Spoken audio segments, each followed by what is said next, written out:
I'm Amanda Jenkins, and I'm a member of the Varkey Foundation Advisory Board. Our theme today is to discuss how to attract more high-caliber graduates into teaching. I'm joined by someone who has a great deal of experience in this area. Back in 1989, she founded Teach for America, which soon became one of the most revolutionary teaching organizations in the world.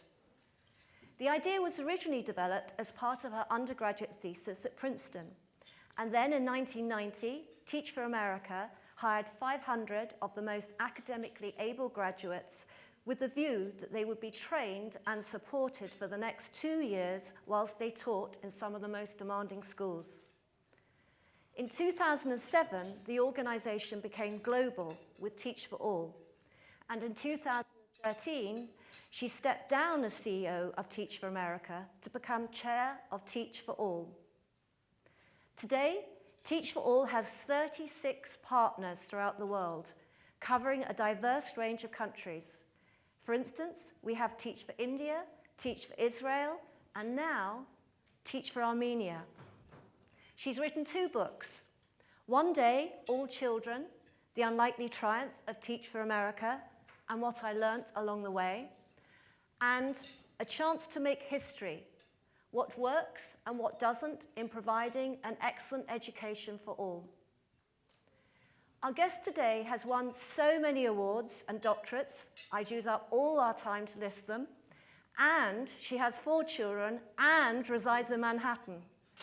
As the old adage goes, if you want to get something done, ask a busy woman. Ladies and gentlemen, I'm truly honored to welcome my friend, Wendy Kopp.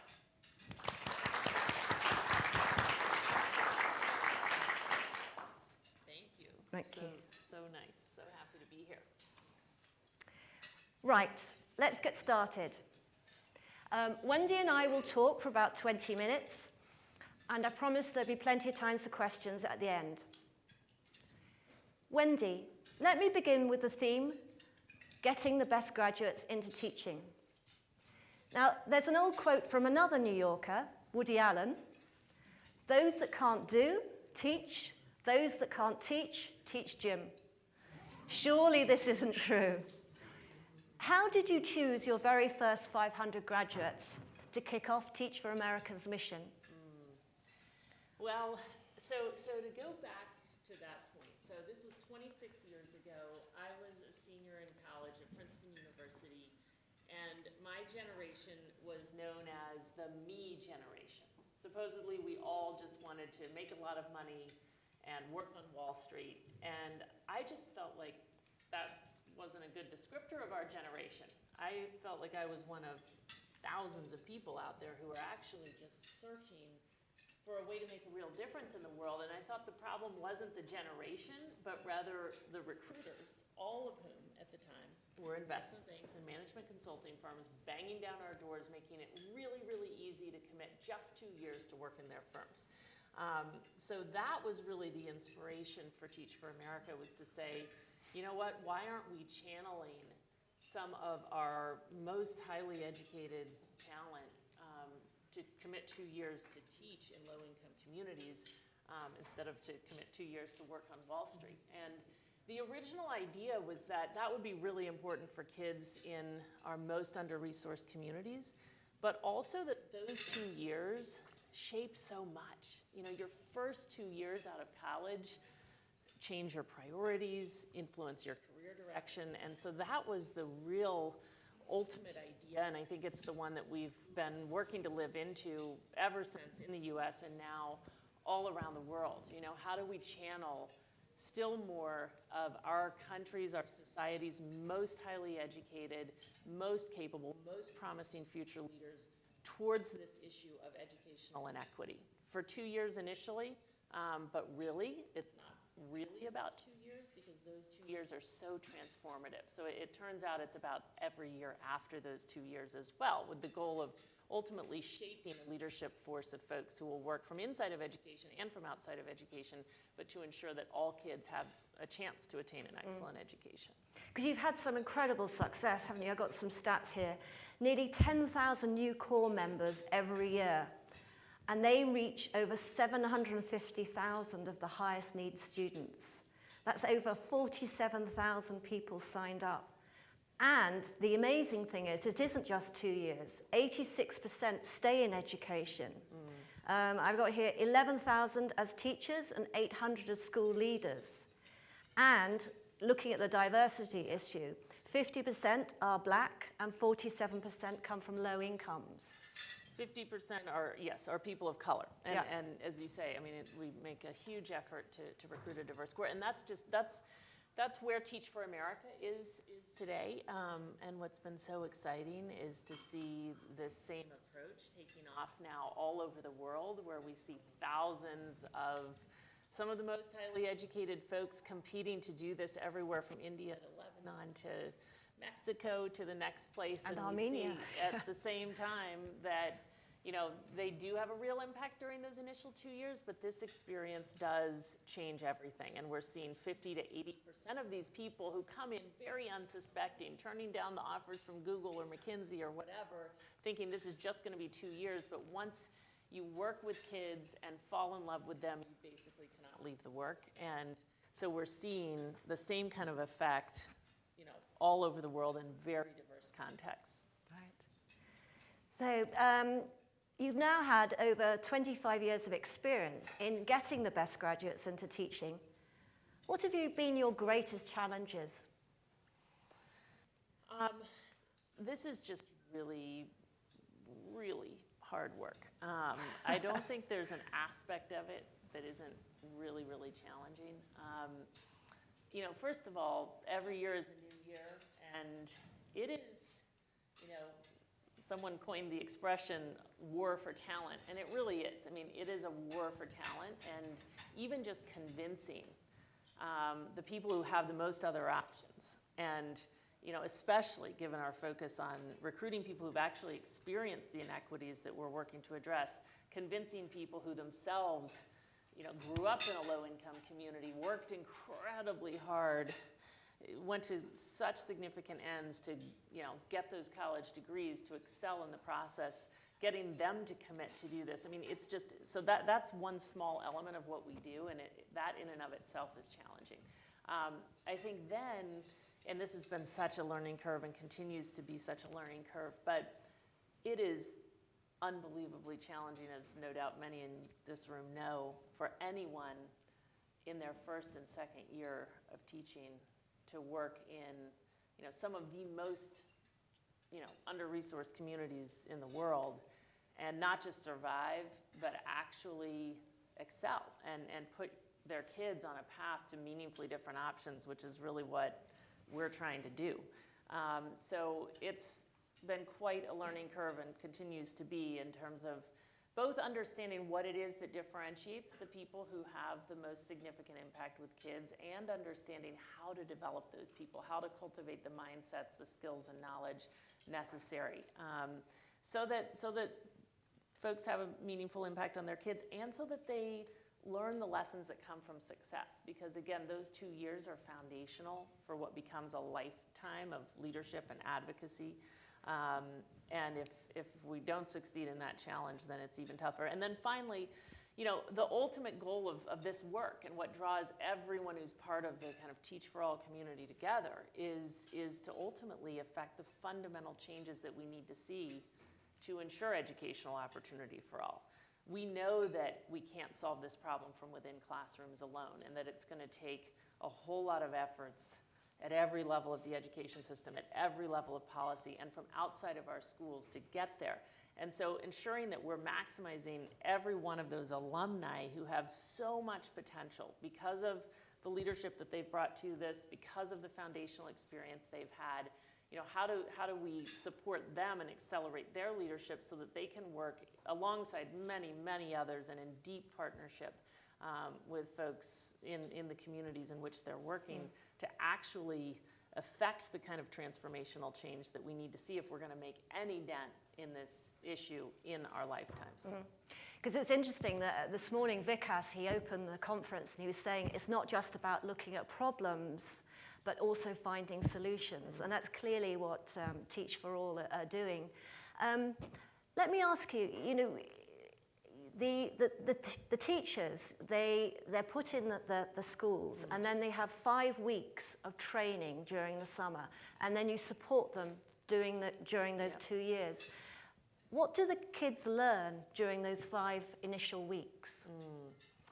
So one thing that we've really come to believe, I guess, over time is that teaching successfully in the context in which we're working is an act of leadership. You know, the people who are, you know, working with kids who face so many challenges that more privileged kids don't face, who generally come into their room well behind where they should be, who are generally in schools that were never set up to meet the extra needs of the kids. To be successful in that context, you got to do, I mean, really some of the most incredible leaders I've ever met are the teachers who succeed in that context. And they come in and do what great leaders do. They first get to know their constituents. You know, they deeply just dive in and get to know the kids, the families, the other teachers in the schools, the context. And they come out of that setting a vision for what they can accomplish in a year that will make a significant difference for their kids. And then they get their kids on a mission. You know, you walk into classrooms like this and you realize that this teacher has convinced the kids to work incredibly hard to get where they're trying to go. And then they're incredibly purposeful, incredibly goal-oriented about maximizing the time they have, and then relentless. You know, they'll do whatever it takes in order to overcome the challenges that come in their way and to reach that end goal.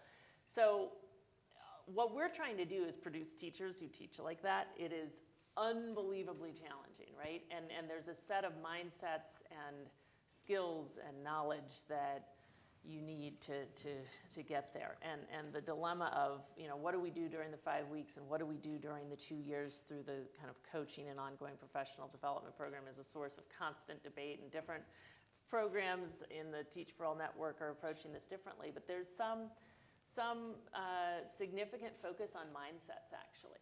Like really diving folks in. I mean, Teach for India is one example. Will, you know, really immerse their incoming fellows in the communities in which they're working. They will do the jobs of the parents of their kids for a day and reflect on that experience.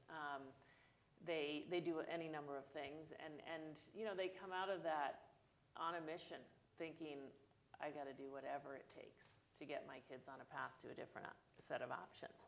You know, there's a significant base of skills that you've just got to have to hit the ground running as a teacher, from how to manage your classroom to how to plan lessons. So there's like the basic skills stuff.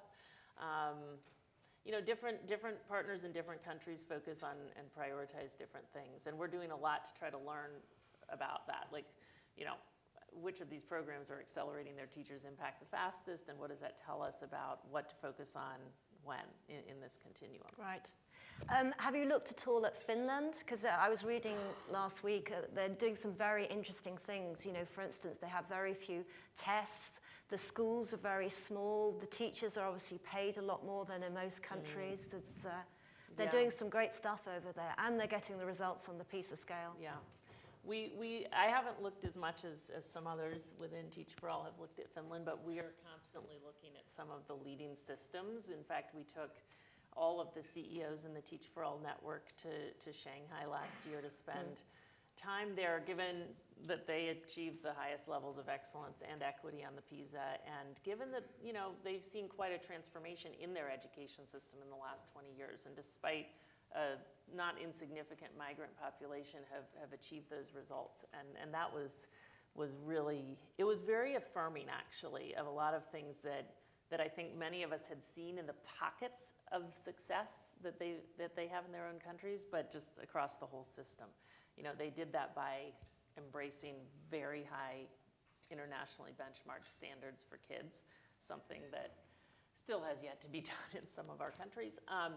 You know, they invest incredibly. I mean, I'll never forget one of the individuals who's really been at the center of the reforms for the last 20 years in Shanghai, saying, you know, we don't believe in the extraordinary people theory of teacher development. We believe it's our job to take ordinary people and turn them into extraordinary teachers.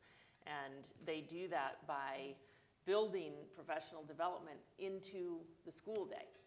They're freeing up 30% of the teachers' time and have the teachers meeting in both grade level and content area, collaborative teams. They coach the teachers, et cetera. And they've placed a huge focus on equity and have really gone about convincing the public that the most privileged kids are much better off if they're in schools with the most disadvantaged kids in terms of what that does for their own character. Right, interesting. So Teach for All's mission statement is, one day all children will have the opportunity to attain an excellent education. How are we really going to get to that one day? Do you see progress in the States? I do really see progress.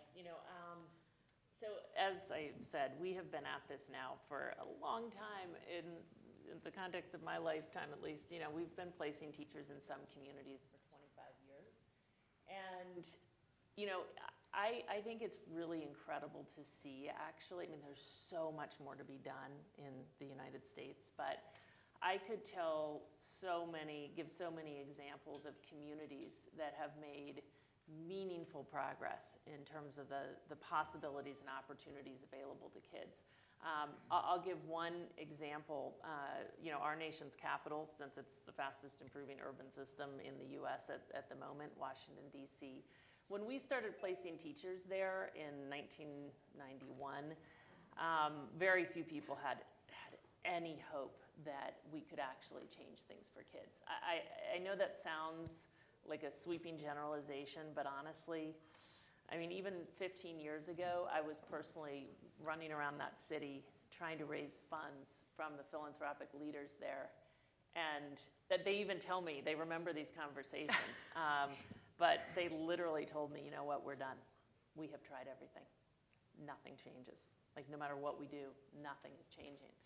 And at that time, there was not one school taking low-income kids and putting them on a path to better outcomes on average. There were the 5% of kids who were beating the odds and getting the college degrees. But we just weren't seeing schools that were changing that at all.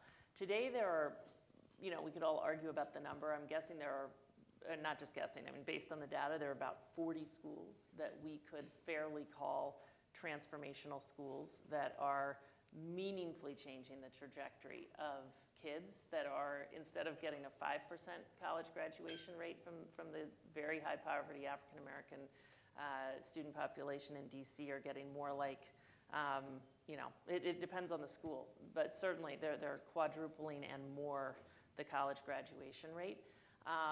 We have a whole system that in the last 2 years has raised average student levels by half a year. So like fourth graders 2 years ago were half a year below where they are today. Eighth graders, same thing. So there's still much more to be done in Washington, D.C., but that's, we're moving things pretty significantly.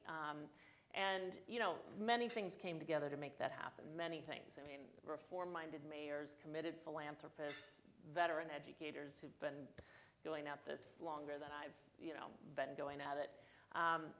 It's also true that if you took the Teach for America people out of that equation, you would take away so much of the energy and leadership that's driven the change.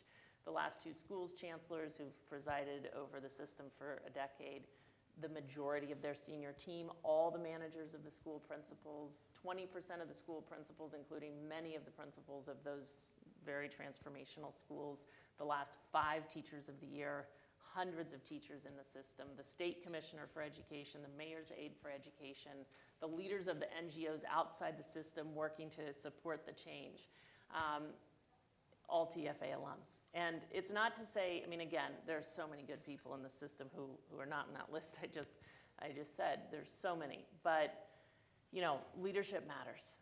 And what I've seen, and I've seen it not only in Washington, D.C., but in so many other communities whose stories I could also tell, is that, we can bring this into our control if we can get to a place where we have enough leadership at every level of the system, in charge of our unions, in charge of our, all the relevant actors who are deeply committed to, closing the opportunity gap, who have a deeply grounded understanding from their own personal experience of what it takes to help the most marginalized kids fulfill their real potential. I think we saw that in the 10 finalists this morning. They were introduced to us, and they were all great leaders. I'm sure everybody will agree. Right, what have we here? Wendy, as chair of Teach for All, you now seem to be focused on global education. Can you tell us what led us to that shift? Do you think one model can really work anywhere in the world? Well, actually, what led to this, I had my head down and was working very hard against the steep challenge in my own country and really wasn't thinking about anything global. But there was something in the water in a particular year about 10 years ago, and Brett Wigdortz, who had started Teach First in the UK with incredible results, and I both started meeting social entrepreneurs really from all over the world, from India to Lebanon to China to Chile to the next place, who for one reason or another were just determined to make this happen in their countries. And they were looking for help, and ultimately that's what led to this idea for Teach for All, which is a network of independent organizations in all these different places that are locally led, governed, funded, where a social entrepreneur basically comes to it and has a vision for enlisting their country's most promising future leaders in fighting this same problem in their country and fostering their ongoing leadership as a force for change. So that's really what initially brought me into it. I think the reason that I've become, quite obsessed with the global cause is I guess a couple things. I mean, one, we have seen an incredible resonance to this idea all in such diverse contexts. And maybe there are places where it doesn't make sense, but it's such a universal idea. We should channel more of our most capable, most promising future leaders toward expanding educational opportunity. I mean, this is something that most people around the world actually think is a pretty good idea. At the same time, I'll never forget our initial work in Africa. And actually, if you look at our map, you'll realize we're not in a lot of African countries. But we're working on the ground with teams in 5 African countries that are making good progress towards launching. And what we've heard from them is, we may think that this is a model that's relevant in developed contexts. Just wait till we see developing context. Because again, you have to understand that the core of this model, we don't consider ourselves to be, we're not trying to change the way all teachers are brought into the profession. This is not a teacher quality initiative. It will never solve the teacher shortage. This is an initiative to build leadership capacity to improve education. And you start talking with these folks in extremely under-resourced environments where basic needs are not being met, teachers are not being trained, curriculum has not been developed, and people ask, why? Do you know why that is? It's because who will do it? Our top grads go into banking and other stuff. They're not channeling their energy towards expanding educational opportunities. So I do think there's such a resonance. The other thing that's really pulled me into the global cause is just seeing how similar the issues are from place to place. Like, it turns out that the roots of educational inequity, the mindsets, the policies, the practices that fuel the whole thing are actually eerily similar from place to place. And the silver lining in that is that the solutions are shareable. So you start realizing how much we can accelerate progress by channeling all these leaders against this issue in their countries in diverse contexts that inspire different ways of thinking, but then connecting them so that they're all learning from each other. So those are the things that have really led me to focus on the global cause. Okay, so does anybody have a question? I think we've got a couple of mics somewhere. Oh, here we are, just coming. Teacher voice if necessary. There's a mic. Thank you. Wendy, you've been great at, probably the best in the States at recruiting top folks into education. After 25 years, what have you learned about what it would take to recruit those same candidates, but have them teach for the career that we need them to teach for? And because they're teaching in communities where our most vulnerable children need a much more stable core of teachers who know the community and families and so forth. So what would the system look like now, and how would you advocate for recruiting top folks who will stay for the career? Yeah. I've really come to believe that the solution to not only teacher retention, but teacher effectiveness is to change our schools. I think it's going to be very challenging, based on everything I've seen, to pull this off through changing teacher education or, kind of broad system strategies. Like, in the end, you think about the Shanghai example, right? Like, how are teachers developed? They are developed in their schools.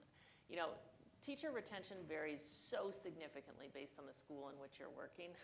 And we see that in our own core. Some of our schools are keeping all these people. They're never leaving. And others are just out of there after 2 years. So, I think we need to reach a point where we have every school led by a school principal with a vision, who is on a mission, who can build a strong team in pursuit of that vision and invest in their development. I don't know what other path to take.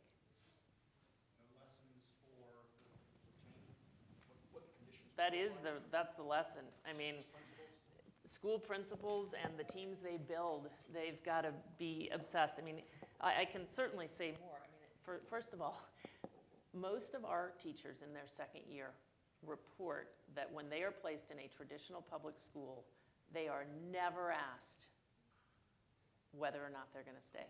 Never. Can you imagine? Your people have come in for 2 years and you never ask them. In fact, most of them have never been observed once, still to this day. There are just basic things, but to get the highest potential people to stay, you've got to invest in them. They want to be developed, they want to be challenged, they want to be given big responsibilities within the school, and the principals who do that keep their people. I mean, that's the number one thing. I think we have to, honestly, we need to just, start operating with a talent mindset, meaning we should be obsessing at the system level, at the school level, around recruiting our best folks in, selecting the people who are fits with the culture we're trying to build. We should be thinking very aggressively about how to use our compensation dollars to attract and retain the people we want to attract and retain.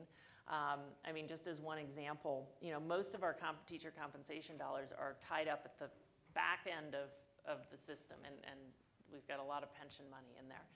Meanwhile, I mean, we did a whole survey of our folks and realized that with a $10,000 jump, meaning not a lot, in their salary in their 5th and 6th years, we could keep many of them to their 7th year. And once you've stayed to your 7th year, you're not leaving. I mean, that's what the data would show. So there's a lot that we need to do, but I think it starts with, I personally think this has to be done at the level of schools and school systems, that we need to embrace a completely different mindset. We've started to see it happen, actually. It's very encouraging to see kind of how school systems in the US operate now versus how they operated 20 years ago in terms of how they're recruiting, how they're selecting teachers, how they're thinking about teacher compensation. I mean, we're moving in the right direction. It's just there's a lot more to be done. Any more questions?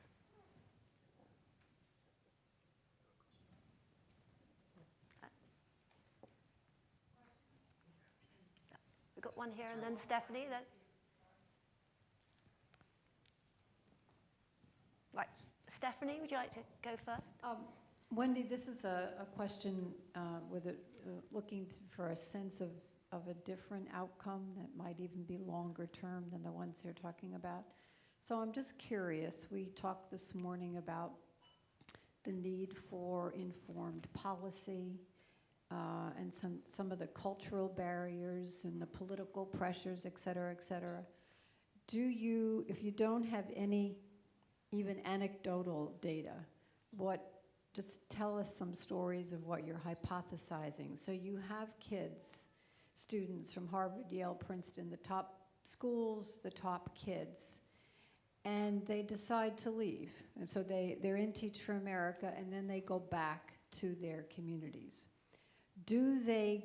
Have they developed a more enlightened, a more nuanced, a greater appreciation of the of the complexity and what it takes? So would they be more likely to vote for a referendum to improve their schools? I'm looking for the consequences of, even if they don't stay, what's the social benefit of people who have been in a field, who would never have gone in before, who might have been critical of teachers not wanting to be accountable and just looking for an easy job, and now they're back. Yep. Do you see any implications that that's really a good thing for us long term? In fact, there's a whole study on this. So first of all, though, to be clear, because I think there's such misperceptions out there, there are 40,000 Teach for America alumni. 2/3 of them are working full-time in education. A third of the whole are teaching. We have 1,000 now school principals, some superintendents, district administrators, et cetera. And then another 20% above that 2/3 are working in things that they would say primarily impact either low-income communities or education. So meaning this is a completely transformative experience. 86% of these folks, that means, are doing what we would call mission-related full-time work.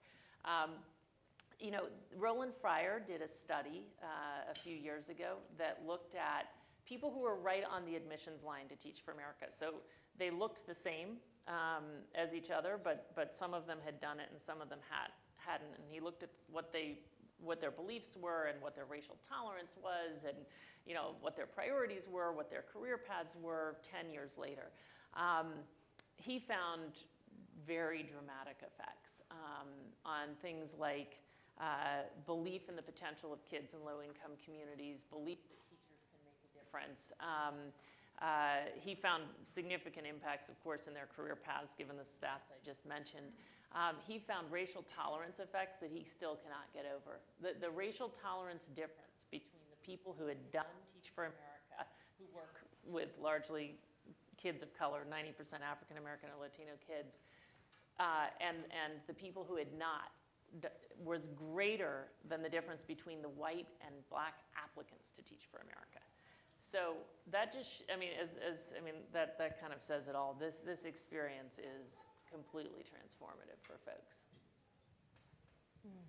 So I've got two questions. The first question really goes back to the earlier question and the data that we saw this morning about where governments have made very significant progress in both improving standards and equality. You talked about Shanghai several times, but if I look at the US or the UK, we're kind of stuck in the middle on both dimensions. Yeah. Now inside those, of course, London has made massive improvements in the last decade, as has Washington, D.C., as you referred to. So what's the kind of defining factor at the system level that's going to make that change? That's my first question. The second question is, what does technology do for the Teach for All model? Is it a positive? Is it a negative? Is it neutral? So two questions. Yeah. So one thing that I think, when I think about the U.S. and where it is right now and what I think needs to happen at a system level to move it forward, it's harder for me to know exactly because, what exactly the answer might be in the UK. But first and foremost, we've got to teach to the right standards. We've actually seen, in my estimation, an extraordinary amount of energy poured at this challenge of improving educational outcomes in the last 20 years. Incredible. Like when you look at the amount of everything from philanthropy to people power poured into this effort, it's incredible. And on the ground in communities, you see meaningful differences and you see improvements on local assessments. None of it shows up in these internationally benchmarked tests. Why? Because no one's teaching to those standards. So step one, let's start teaching to rigorous standards. We are actually boring our kids to death. It's absolutely unbelievable to see how much potential we're leaving on the table because we're teaching to the wrong standards. I think when we put that together with a lot of the other stuff that has been going on, this effort to channel a lot of, do everything we can to enlist our top talent and develop those folks at the school level, that will make a lot more progress. The other thing I would say, I mean, the McKinsey report that looks at the fastest improving systems in the world, I think says it all. I mean, I see so much evidence to substantiate their conclusions every day, which is, there are things you can do to move school systems from really not effective at all to fair, and then other things you can do to move them from good to great. And the thing that you can do to move them from good to great is push responsibility out to the school level and empower your educators. You go to Singapore and start talking to them, and you realize they're talking about their schools as if, they can name the principals of every school. I mean, it's not that big a place, but and it's just like that leader has a vision for this school, and they've been given the freedom to implement. And without doing that, we will only get so far. So that's the other big structural thing that I think we are very far from doing in the US, at least. In some communities, we've started doing it. I think they might be doing that a little bit in Finland, because I read, the schools are much smaller, and also the teachers actually keep the kids for several years. You might have the same teacher for 5 or 6 years, which is going to make an incredible difference, because that teacher's really going to get to know the child. And having a smaller school means it's much easier for the teachers to collaborate. So they can come up with a real sort of game plan to take the kids much further. It's not just, I don't know how many days a child is in school, but it's not enough, is it? Yeah. No. On the technology question, I mean, I'm sure there are lots of different views on this in this room. My belief, first of all, is that, I mean, it's incredible how much we're leaving on the table by not leveraging technology. I mean, it's just incredible, and I think we're starting to see more initiatives to change that. So I do really believe that technology can be a tool on any number of levels. We expect all of our teachers to, figure out for themselves with, how to teach concepts like fractions when we could be leveraging technology to do that. So I think there's a lot that technology can do. I will also say, though, that I find some of the discussion around educational technology to be not grounded in what it actually takes to work with kids and succeed with kids. And I just think when we look at our best teachers, every time, and of course these are people in their first or second years, we have many who've stayed beyond that, but when I think about our best teachers among those people, they're the first to say, we're not instructional experts. What they are is incredible culture builders. They have deeply come to understand their kids, and they have convinced their kids to work incredibly hard to get to a very important objective. And that's irreplaceable. You cannot give a kid a tablet and have that happen. You give a kid a tablet, and I'll tell you what, 3 to 5% of them will go to town, and it will change their lives. But for the rest of the 95%, including, I'll just say, this isn't just talking about low-income kids. None of my kids are going to be given a tablet and suddenly decide, start exploring. I mean, what do they do with a tablet? I won't even go there. It's not going to empower them for the rest of their lives. So we need people in this equation, and I just hope that we leverage technology in a way that recognizes all that we've learned over time about the foundations of a great education. Because I remember when we first met, you took me to see 2 schools in Paddington, which is in quite a sort of impoverished area in London. And I was talking to one of the Teach First graduates there, and they were saying that social media has enabled them all to keep in touch, and they do actually share, problems and solutions. So that's just a very simple way how technology can help. So any more questions? The lady over here, you have a mic. Wendy, as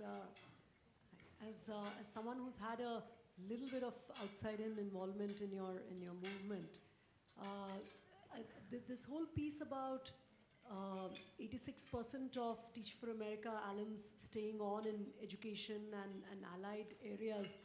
Do you necessarily see that as a good thing, or is there also an active attempt on the other side to get your alums into other spheres of life?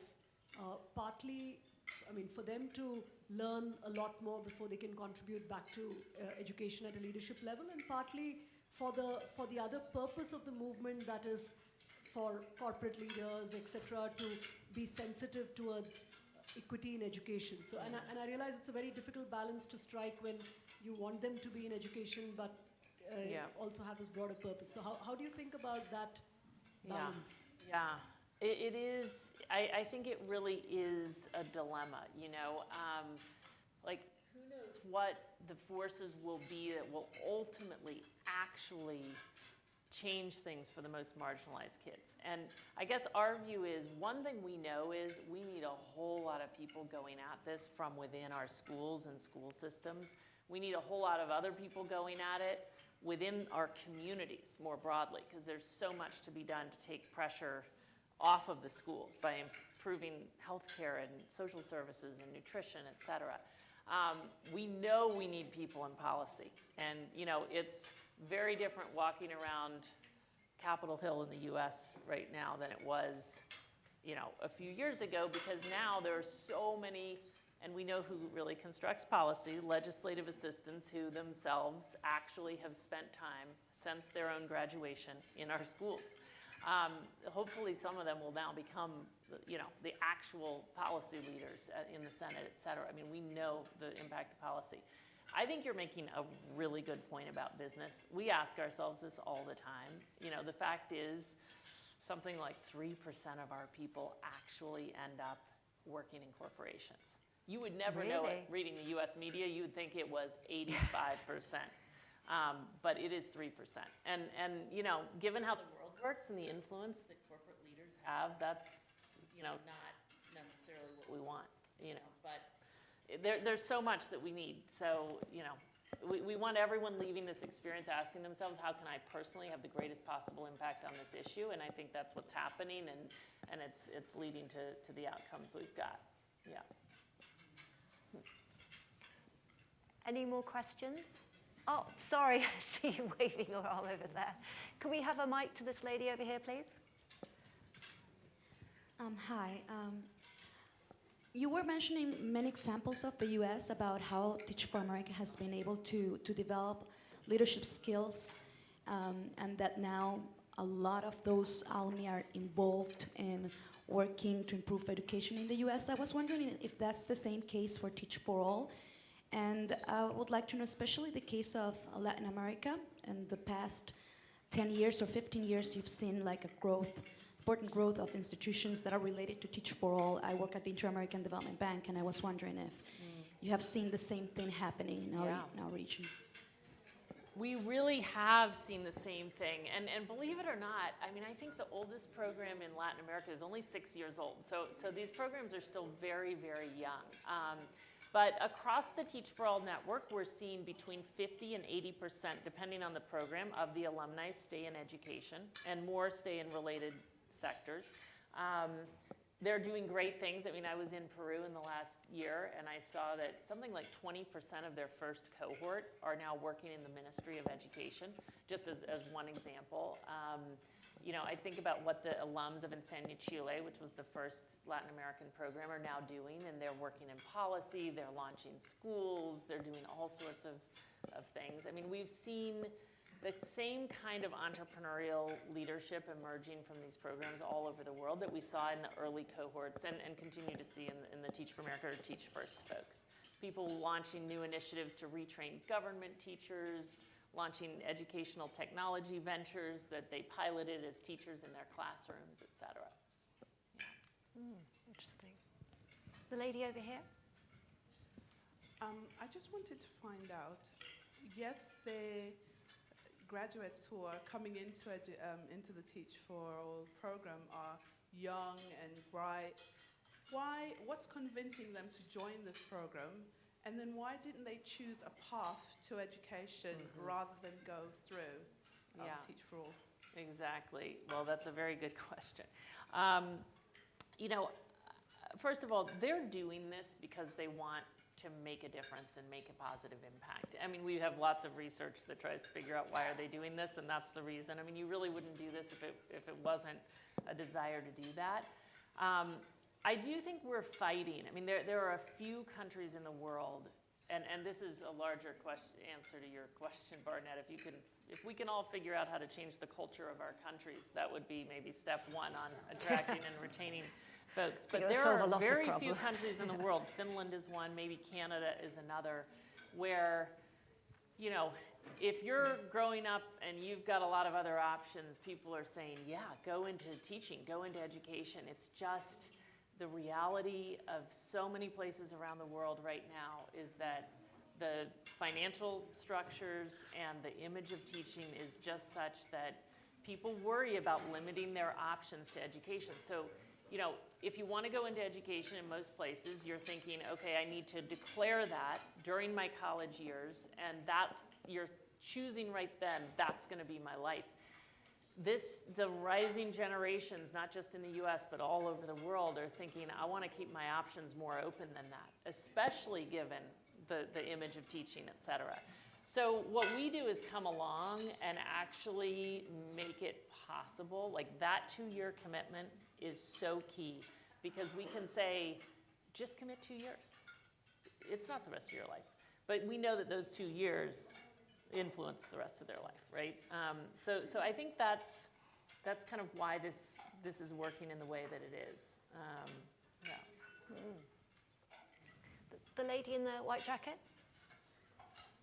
Hi, I'm really interested in the kind of parent-teacher relationship, and just coming from such different backgrounds and going into communities which are obviously very challenging. How do the parents respond to the teachers when they've obviously had a very different upbringing to their own children? Yeah. That's an interesting question. I mean, one point to make, which I do just want to clarify, many of these programs make a really significant effort to recruit people from the communities in which we're working. So a good heavy percentage of these folks, depending on the program, in the US it's almost 50% now, actually are from low-income backgrounds. That being said, no matter what, they are crossing lines of difference, because these are people who have made it to the point where they've got the college degree, and very few people in the communities in which we're working have that. And they're often also crossing racial lines, et cetera.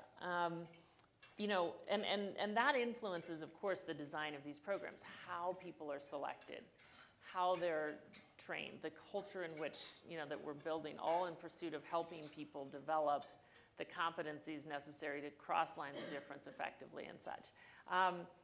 I would actually say that parents are maybe the biggest fans of these programs. I mean, as a parent, you want teachers who are willing to do anything to meet your kids' needs and move them ahead.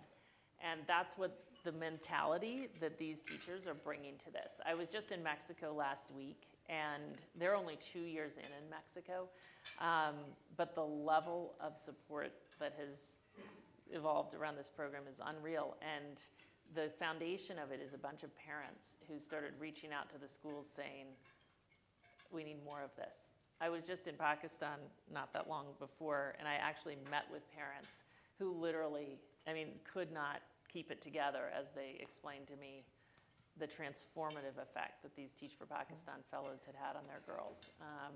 So it's, you know, by and large, we do really well with parents. There's also a real ethic. I mean, part of the training is, I mean, relationships are first and foremost. Like, you've got to build relationships with your kids and the kids' families and really understand what matters to them and work with them closely. So I think that mindset and mentality is probably helping a lot as well. I don't know whether you read the very interesting article in The Economist a couple of weeks ago. There's a bit of a competition between Bangladeshi kids and Pakistani kids. Apparently in the past, it'd always been the Pakistani kids who got the best GCSE grades at GCSE in England. But now apparently the Pakistani kids have beaten the Bangladeshi kids have beaten the Pakistani kids. And apparently the highest concentration of Bangladeshi kids are in London. And the article was suggesting, is it down to the parents or the number of Teach First teachers in London? Wow, So that's it's either impressive. one or the other. Interesting. Any more questions, anybody? The lady over here? Hello, my name is Sanam and I'm a teacher from Pakistan. My question to you is that since morning we have been discussing that the teachers are not having the pay equal to the doctors and they are paying very less. And the teacher need almost, 5-6 years to understand this profession, like this profession. And till that time, the economical, social problems and the economic conditions and the rise of the, prices everywhere, they are increasing and teacher is getting suffocated. And then if she is getting any other, exam passed or whatever, because since their education, since their start, they are, we are bringing up these students that you have to be a doctor or engineer. And most of the teachers accidentally come in the teaching profession and they leave the profession. And the area or the time in which they have to work for this profession, work for the evaluation of this profession, they are leaving the gap behind. And another teacher is coming and then teacher is learning again to be a teacher. And this process is continued till, since this profession has started. Yeah. So how, as mentors, you suggest that how to stop those teachers to work more for the teachers? Another question from my side is for the separated parents, that when they are separating, separation is of two types. One is that they are not divorcing and then they are living together and then, sometimes they are living together, sometimes they are, they are showing their disturbance to the children. And that children is, disturbing this class, the teachers. And what would you suggest for those teachers who are facing these problems? Yes, well, these are all very real challenges. Again, I do come back to the issue about our schools, right? And I remember visiting a school which was literally known as the school with the highest tenure of faculty in New York City. It was in the lowest income part of New York. The teachers on average had more than 30 years of teaching experience. And this school was also known as a school with just abominably low educational outcomes. It was a middle school. 40% of the kids were special needs, and 6 out of the 400 kids in the middle school were on grade level, not 6 of them. And within 3 years, a new principal had come into this school. And within 3 years, they had 60% of the kids on grade level, which, still more to do, but lots of progress. What percentage of the faculty do you think he pushed out of the building in order to accomplish those results? Like, it's an interesting question for us all to consider. Because most people would assume he somehow came in and brought in a bunch of new people, right? But no. I think 5 or 6 of the teachers left. So, meaning this new leader came into this building, and you ask him what he did, he said, I pulled my teachers together and asked them to consider what our mission as a school was. He said, I don't think, based on what they've told me, that anyone had done that in 25 years. And he then went about doing what any strong leader does, right? Like, they've got the mission, they've got clear goals, they are tracking their progress against the goals, he has them collaborating with each other. Those 5 or 6 new teachers he brought in, he utilized them to help, bring the other teachers up to date on the latest educational strategies, et cetera. So it's all to say, it's not a direct response to your question in a way, but it's all to say school leadership matters a lot, and the culture we build in our buildings matters a lot. I just don't think, we'd like to almost make it easier than that. Like, can we just implement X initiative or do X or Y? No, we cannot. We need to change our systems so that we change our schools, and that is what is going to finally improve our teachers. The attrition? Kind of things like that if the teacher is having any students, he is assuming that the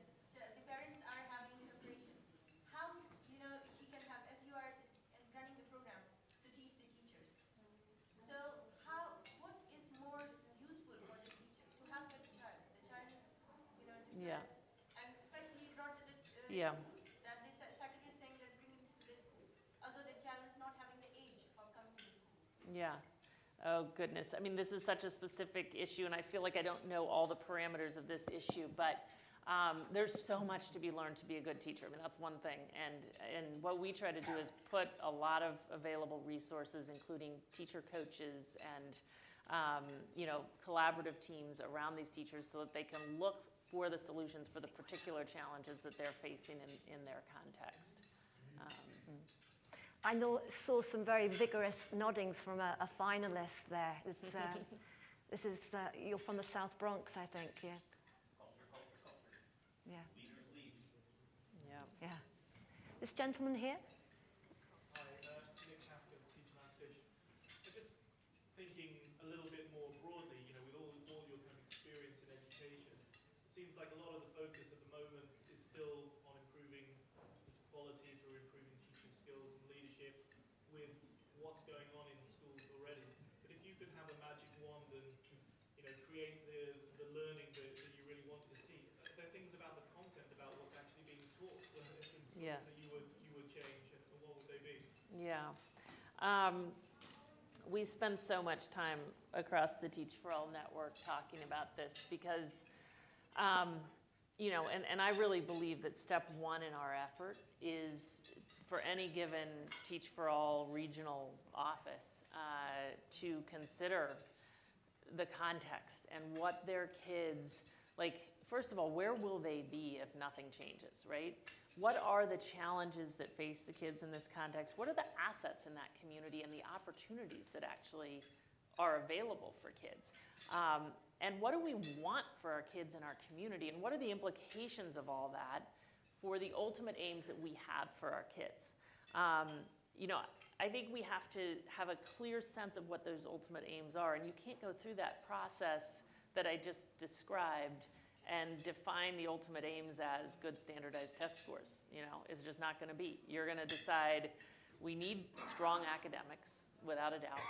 We need whatever we want to call them, but strong character skills, mindsets, student mindsets around a whole host of things that have been, that research has even now shown is critical to success in career and in life.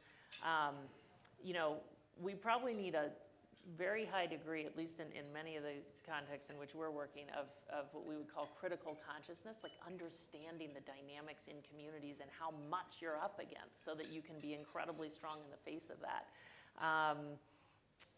I feel like I'm leaving off some big dimension in all of this, but we need to get much clearer than we've been about what our kids need to be the leaders we know they have the potential and we desperately need them to be, and also to access, the successful careers that they need to access. So I think that will lead to a much more rounded set of aims than characterize most of our school systems today.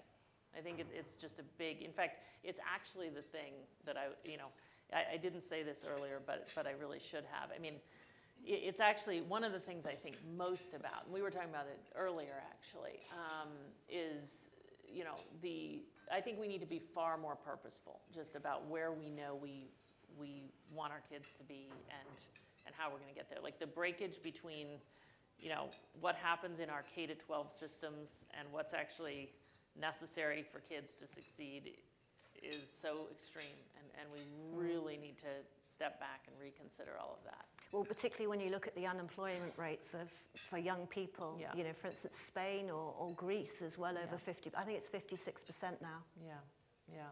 So there's no point educating kids if they have nothing to do after they leave school apart from just hold a piece of paper up. Yeah. No, and I think if we step back and ask ourselves, what kind of leaders do we need our kids to be? And what are the job prospects? I think that will lead to a very rounded definition. And honestly, this is what's inspiring to teachers. So that's the good news. Like once we've really defined in such a rounded way, like this is what we're aiming at for our kids, that's what brings teachers into this in the first place, And I think we'll have a much more, if we could actually figure out how to empower our teachers then to work towards a clear set of ultimate outcomes that are kind of, holistic in that way, I think we will be on a path to getting where we need to be. You keep using the word leadership, and I think that's one thing we all saw with the finalists this morning, was what incredible leaders they were from various countries, various different types of schools. Yeah. Right, I think we have time for just one more question. Oh, here we are, the final question. No pressure. Yeah. Tom from Referee Citations Made Easy. So you've kind of commented on how the challenge of getting talent into teaching. I spend a lot of time speaking to people who work within business professionals who actually say, I would be interested by the challenge of teaching, but for example, the element of classroom control scares them a little bit. And I was just wondering what you would say to them. Oh gosh, this is, I would say don't be dissuaded by that. This, honestly, what most comes to mind, I once visited a school that had made such an impression on me. Actually, it was once again in the South Bronx. It was a middle school that at the time, I mean, these things don't even exist anymore, but 1,200 kid middle school. It was one of these places where it was just complete and utter chaos in the hallway at almost all moments. And I went into one classroom. There were two classrooms across from each other. And actually, there were 2 Teach for America Corps members in these classrooms. And I ended up going back and looking at their admissions files. They actually looked the same on paper. I mean, they both went to really good colleges and had GPAs that were the same.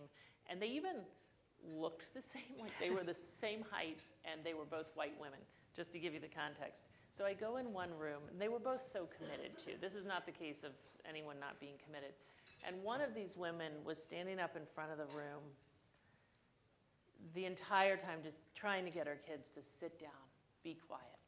And I was sitting in the back of the room thinking, one, if my kid were in this classroom, it would last no more than one day. Like, I would just pull them out, because nothing's happening in here. And 2, I actually couldn't figure out what I would do differently. Like, I'm sitting there just thinking, she's trying so hard, and it's just not happening. I go across the room, and I sit in the back of this classroom. I did not want to leave. I mean, I could have stayed there for days. She's got a class of kids. You could hear a pin drop. They are sitting literally on the edge of their seats. I'm really not even exaggerating.